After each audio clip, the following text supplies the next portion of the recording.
Bismillahirrahmanirrahim. Assalamualaikum warahmatullahi ta'ala wabarakatuh. Alhamdulillah, wassalatu wassalamu ala rasulillah wa ala alihi wa sahbihi wa man tabi'a hudahu wa wala. Rabbi syrah li sadri wa yassir li amri wahlul 'uqdatam min lisani yafqahu qawli. Allahumma 'allimna ma yanfa'una wanfa'na bima 'allamtana wa zidna 'ilman wa 'amalan wa alhiqna bi ibadika shalihin. Allahumma amin. Amma ba'd. Saudara-saudara kaum muslimin dimanapun anda semua berada, marilah sama-sama kita panjatkan puja dan puji syukur kehadirat Allah Subhanahu wa ta'ala yang telah melimpahkan kepada kita karunia dan nikmatnya, sehingga alhamdulillah pada kesempatan ini kita semua berada dalam kebaikan, kesehatan dan keafiatan dan nikmat-nikmat Allah yang lainnya. Mudah-mudahan Allah Subhanahu wa ta'ala senantiasa membimbing kita sehingga bisa mensyukuri nikmat yang telah diberikan dan dijaga dari kekufuran nikmat, sehingga nikmat tersebut terus dijaga dan ditambah oleh Allah Subhanahu wa ta'ala. Amin amin ya rabbal alamin.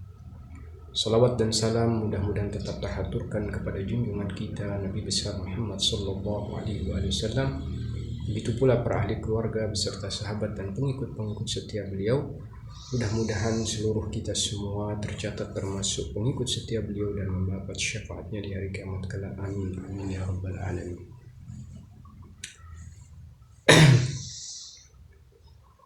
Dalam sebuah hadis Rasulullah sallallahu alaihi wasallam bersabda, "Mathalul mu'minina fi tawadihim wa tarahumihim wa ta'atufihim kamathalil jasadil wahid idza ishtaka minhu 'udwun tada'a lahu sa'irul jasadi bis-sahri wal humma."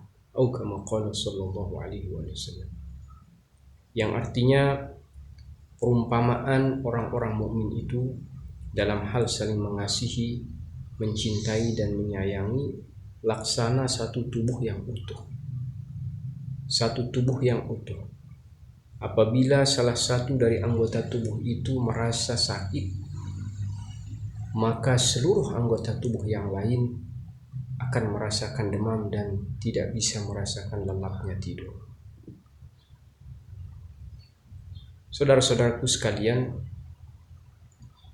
hadis ini harus mensupport kita dan menjadikan kita berpikir di tengah-tengah kondisi yang sedang melanda saudara-saudara kita yang berada di Palestina sekarang, di mana serangan Zionis Israel begitu masif dan korban dari saudara-saudara kita kaum muslimin berguguran, baik itu korban yang meninggal dunia maupun korban yang luka-luka. Banyak rumah-rumah yang hancur sehingga mereka tidak memiliki tempat untuk berteduh, sehingga dibutuhkannya banyak bantuan-bantuan kemanusiaan untuk meringankan penderitaan yang mereka alami sekarang.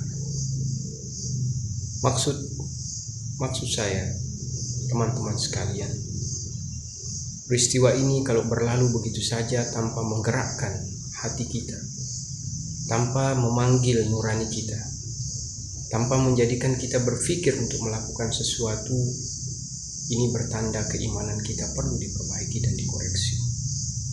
Karena Rasulullah dari hadis yang tadi menggambarkan bahwasanya orang yang beriman itu hubungannya dengan orang-orang lain yang sedang dalam penderitaan, sedang dalam kesusahan, laksana satu tubuh yang utuh.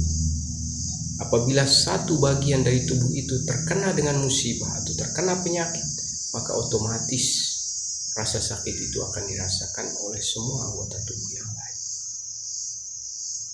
Berarti secara zahir, apabila peristiwa Palestina ini hanya kita lihat, hanya kita dengar, tanpa menggerakkan sedikit pun dari batin kita, tanpa menggerakkan sedikit pun dari nurani kita, maka ini bukan hal yang biasa. Namun kondisi keimanan kita tentunya berada dalam titik yang perlu untuk kita sama-sama perbaiki bersama. Teman-temanku sekalian, di dalam hadis yang lain Rasulullah sallallahu alaihi wasallam bersabda, "Laisal mu'min man bata syab'an wa ja'iun ila jambihi," atau kama qala sallallahu alaihi wasallam. Bukanlah orang yang beriman dengan iman yang sempurna, bukanlah orang yang beriman Orang yang tidur dalam keadaan kenyang, sementara tetangganya kelaparan di sebelahnya. Hadis-hadis ini memberikan penjelasan kepada kita bahwasanya beragama yang baik, kesempurnaan agama kita tidak hanya ditentukan dengan banyaknya kita sholat, banyaknya kita berzikir, walaupun hal itu adalah penting, tetapi kepedulian kita terhadap apa yang sedang menimpa saudara kita itu adalah bagian yang tidak bisa kita remehkan, karena itu pun merupakan penentu dari kesempurnaan keimanan kita. Oleh karena itu saya teringat sahabat Umar bin Khattab radhiyallahu anhu ketika terjadi paceklik, ketika terjadi kekeringan dan banyak orang kelaparan karena kekeringan yang terjadi ketika beliau memimpin selaku khalifah pengganti daripada Rasulullah setelah wafatnya Abu Bakar As-Siddiq radhiyallahu anhu. Terjadi di Madinah al-Majaa, kelaparan, ya, musim paceklik, ya, hewan-hewan ternak banyak yang mati karena kekeringan, sehingga banyak orang pada saat itu mengalami penderitaan yang luar biasa. Umar bin Khattab mengumpulkan para sahabat dan berusaha untuk menangani kondisi kemanusiaan yang memprihatinkan itu. Dan beliau berkata di hadapan para sahabat yang dia ajak untuk bergegas untuk menangani masalah ini. Beliau berkata, "Aku tidak melihat sesuatu yang lebih afdal setelah bersahabat, setelah kita mendapat kemuliaan bersahabat dengan Rasulullah SAW, seperti kita berusaha untuk menangani, membantu meringankan penderitaan daripada saudara-saudara kita." Oleh karena itu, melalui video ini saya berharap kepada saudara-saudara kaum muslimin semuanya dimanapun berada, marilah sama-sama kita melakukan apa yang bisa kita lakukan. Paling tidak, kalau kita mampu mengumpulkan, menyumbangkan dana yang kita miliki, rezeki yang Allah berikan, kita donasikan untuk pengadaan obat, makanan, pembelian selimut dan lain sebagainya untuk saudara-saudara kita di Palestina. Karena kita ketahui banyak rumah yang runtuh sehingga mereka tidak mendapat tempat yang layak untuk berteduh dan membutuhkan alat-alat yang mendesak sebagai tempat, sebagai bahan untuk meringankan penderitaan mereka. Apabila kita mampu memiliki rezeki, mari kita sisihkan.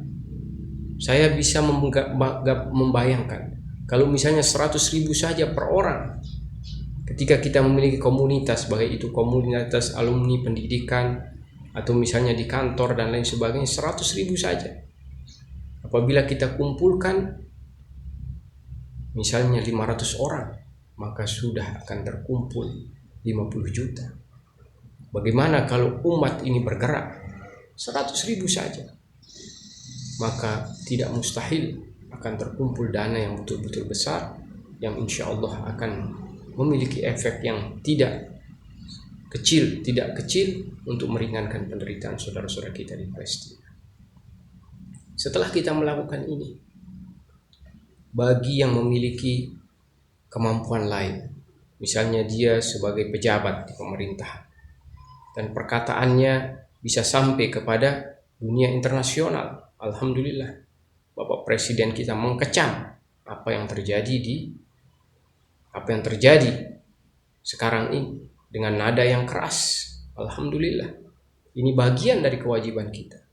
Teman-teman yang aktif di sosial media, mari suarakan protes-protes Anda, sehingga nantinya dengan banyaknya suara-suara yang terdengar melalui media-media yang ada, Israel akan merasa terpojok dan sedikit tidak dia akan mengurangi kekejaman dan kebiadaban yang dia lakukan, karena dia akan merasa terpojok dengan protes-protes yang diterima dari seluruh dunia. Ini yang kita harapkan. Kemudian yang terakhir, marilah sama-sama kita terus berdoa. Hadirkan saudara-saudara kita di Palestina di dalam doa kita. Jangan sampai peristiwa ini terjadi seolah-olah kita melihatnya, saya tidak ada urusan, yang penting saya makan, saya dan keluarga saya aman. Maka ini pola pikir yang jauh sekali daripada apa yang diajarkan oleh Rasulullah Shallallahu Alaihi Wasallam. Teman-temanku sekalian dimanapun berada, sekali lagi mari kita berbuat apa yang bisa kita buat. Kita bisa ajak, kita bisa serukan, menggagas program-program donasi atau lain sebagainya yang bisa kita kerjakan. Atau paling tidak kita terus berdoa, semoga Allah Subhanahu wa taala dengan demikian penderitaan saudara-saudara kita di Palestina bisa segera berakhir, dan kita selaku saudara muslim bagi mereka tidak terkena oleh murka Allah Subhanahu wa taala atas ketidakpedulian kita kepada mereka. Mudah-mudahan apa yang saya sampaikan ini bagian daripada tabligh lidinillah, menyampaikan pesan-pesan Rasulullah sallallahu alaihi wasallam kepada umatnya. Allahumma fashhad, ya Allah saksikan. Allahumma fashhad, ya Allah saksikan. Allahumma fashhad, ya Allah saksikan. Sekian dan terima kasih. Mudah-mudahan Allah membimbing kita ke jalan kebenaran. Wabillahi taufiq wal hidayah wal inayah. Assalamualaikum warahmatullahi wabarakatuh.